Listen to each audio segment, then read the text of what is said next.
Now girls, if you look behind us here, we've got a situation where we've got some shallow water with some weeds.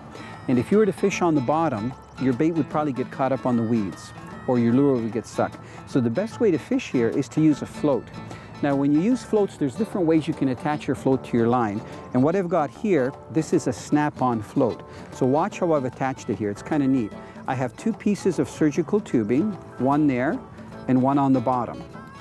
Okay, I actually have two on the bottom to make it nice and tight. So this is surgical tubing that if I don't want to fish with the float, I can take the float off.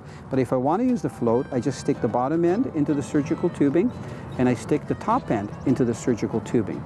So that surgical tubing is strong enough to keep it in one spot, but if I want to move it, if I hold the line tight, I can actually pull it up and down the line.